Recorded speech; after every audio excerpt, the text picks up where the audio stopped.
ಇಬ್ರು ಹುಡುಗರು ದೇವಸ್ಥಾನದ ಹತ್ರ ಭಿಕ್ಷೆ ಬೇಡ್ತಿರ್ತಾರೆ, ಎ ಮತ್ತೆ ಬಿ ಅಂತ. ಒಬ್ಬ ಶ್ರೀಮಂತ ವ್ಯಕ್ತಿ ದೇವಸ್ಥಾನಕ್ಕೆ ಬರ್ತಾನೆ, ತನ್ನ ಪರ್ಸಿಂದ ತೆಗೆದು ಇಬ್ರು ಹುಡುಗರಿಗೆ ಸ್ವಲ್ಪ ದುಡ್ಡು ಕೊಡ್ತಾನೆ. ಇಬ್ರು ತುಂಬಾ ಖುಷಿ ಆಗ್ತಾರೆ, ಮನೆಗೆ ಹೋಗ್ತಾರೆ. ಸೆಕೆಂಡ್ ಟೈಮ್ ಶ್ರೀಮಂತ ವ್ಯಕ್ತಿ ದೇವಸ್ಥಾನಕ್ಕೆ ಬರ್ತಾನೆ, ಆದ್ರೆ ಈ ಸರಿ ಅವರು ಪರ್ಸ್ ತಗೊಂಬರೋದು ಮರ್ತೋಗಿರ್ತಾರೆ.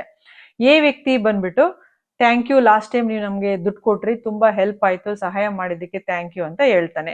ಆದ್ರೆ ಬಿ ಬರೋದಿಲ್ಲ, ಯಾಕೆಂದ್ರೆ ಅವನಿಗೆ ಗೊತ್ತು ಇವರು ಪರ್ಸ್ ತಗೊಂಡ್ ಬಂದಿಲ್ಲ ಇವತ್ತು ಅಂತ. ಮತ್ತೆ ಮೂರನೇ ಸರಿ ಶ್ರೀಮಂತ ವ್ಯಕ್ತಿ ದೇವಸ್ಥಾನಕ್ಕೆ ಬರ್ತಾರೆ. ಈಗ ನೀವ್ ಯೋಚನೆ ಮಾಡಿ, ಶ್ರೀಮಂತ ವ್ಯಕ್ತಿ ಯಾರಿಗೆ ದುಡ್ಡು ಫಸ್ಟ್ ಕೊಡ್ತಾನೆ, ಎಗ ಅಥವಾ ಬೀಗ?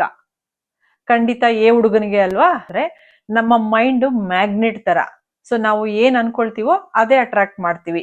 ನಾವು ಯಾವಾಗ್ಲೂ ಒಳ್ಳೆ ವಿಚಾರಗಳು, ಖುಷಿ ವಿಚಾರಗಳು ಯೋಚನೆ ಮಾಡ್ತಾ ಇದ್ರೆ ನಮ್ಮ ಎದುರುಗಡೆ ಅದೇ ತರ ಜನಗಳನ್ನ, ಅದೇ ತರ ಸಿಚುಯೇಷನ್ಸ್ ನ ನಮ್ಮ ಮೈಂಡ್ ತಗೊಂಬಂದ್ ನಿಲ್ಸುತ್ತೆ.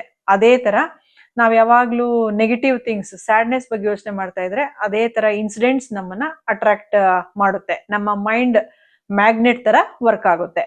ಸೊ ನೀವು ಕೆಲವು ಫ್ಯಾಮಿಲೀಸ್ ನ ಅಬ್ಸರ್ವ್ ಮಾಡಿ, ಅಥವಾ ಕೆಲವು ಇಂಡಿವಿಜುವಲ್ಸ್ ನ ಅಬ್ಸರ್ವ್ ಮಾಡಿ, ಅವರು ಒಂದೇ ತರ ಇರ್ತಾರೆ, ಏನು ಚೇಂಜ್ ಇಲ್ಲ. ಮೆಟೀರಿಯಲಿ ಏನು ಚೇಂಜ್ ಇಲ್ಲ, ಸ್ಪಿರಿಚುವಲಿನೂ ಏನು ಚೇಂಜ್ ಇರಲ್ಲ. ಅಂದ್ರೆ ಅವ್ರ ಮೈಂಡ್ ಸೆಟ್ ಒಂದೇ ತರ ಇರುತ್ತೆ. ಹಲವಾರು ವರ್ಷಗಳಿಂದ ಅವರು ಅದೇ ತರ ಥಿಂಕ್ ಮಾಡ್ತಿರ್ತಾರೆ, ಏನೂ ಚೇಂಜ್ ಇರಲ್ಲ. ನಮ್ಮ ಮೈಂಡ್ಗೆ ನಮ್ಮ ಹತ್ರ ತುಂಬಾ ಇದೆ ಅಂತ ಹೇಗೆ ಇಂಪ್ರೆಸ್ ಮಾಡೋದು? ಒಂದು ಮೆಥಡ್ ಇದೆ, ಗ್ರಾಟಿಟ್ಯೂಡ್, ಕೃತಜ್ಞತೆ ಎಕ್ಸ್ಪ್ರೆಸ್ ಮಾಡೋದು. ಸೊ ನಾವು ನಮ್ಮ ಬಾಡಿ ಪಾರ್ಟ್ಸ್ಗೆ, ನಮ್ಮ ಫ್ಯಾಮಿಲಿ ಮೆಂಬರ್ಸ್ಗೆ, ನಾವು ಯೂಸ್ ಮಾಡುವಂತ ವಸ್ತುಗಳಿಗೆ ಗ್ರಾಟಿಟ್ಯೂಡ್, ಗ್ರೇಟ್ಫುಲ್ ಆಗಿದ್ರೆ ಖಂಡಿತ ನಮ್ಮ ಮೈಂಡ್ ಅಬಂಡೆಂಟ್ ಮೈಂಡ್ ಸೆಟ್ ಆಗುತ್ತೆ.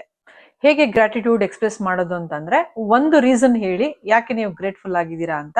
ಸೇ for example, thank you eyes, ನಿನ್ನಿಂದ ನಾನು ಬ್ಯೂಟಿಫುಲ್ ವರ್ಲ್ಡ್ ನ ನೋಡ್ತಾ ಇದ್ದೀನಿ.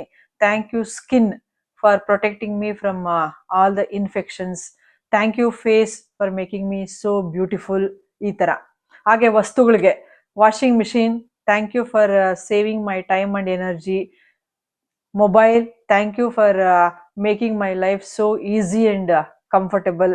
Thank you vehicle for giving me so many memories.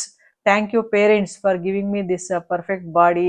Thank you siblings for all the love and respect. ಈ ತರ ಹೇಳ್ತಾ ಬಂದ್ರೆ ನಮ್ಮ ಮನಸ್ಸು ತುಂಬಾ ರಿಲ್ಯಾಕ್ಸ್ ಆಗುತ್ತೆ, ಸ್ಯಾಟಿಸ್ಫೈ ಆಗುತ್ತೆ, ಕಂಫರ್ಟ್ ಫೀಲ್ ಆಗುತ್ತೆ, ಮತ್ತೆ ಅಬಂಡೆಂಟ್, ನಮ್ಮ ಹತ್ರ ತುಂಬಾ ಇದೆ ಇದೆ ಅನ್ನೋ ಮೆಸೇಜ್ ನಾವು ನಮ್ಮ ಮೈಂಡ್ಗೆ ಕೊಟ್ಟಂಗಾಗುತ್ತೆ. ಜಸ್ಟ್ ಒನ್ ಡೇ ಈ ಮೂರು ವಿಚಾರಗಳಿಗೆ, ಮೂರು ವಸ್ತುಗಳನ್ನ ತಗೊಂಡು, ಮೂರು ಫ್ಯಾಮಿಲಿ ಮೆಂಬರ್ಸ್ಗೆ, ಹಾಗೆ ಮೂರು ಬಾಡಿ ಪಾರ್ಟ್ಸ್ಗೆ ಒಂದು ರೀಸನ್ ಕೊಟ್ಟು ಥ್ಯಾಂಕ್ ಯು ಅಂತ ಹೇಳಿ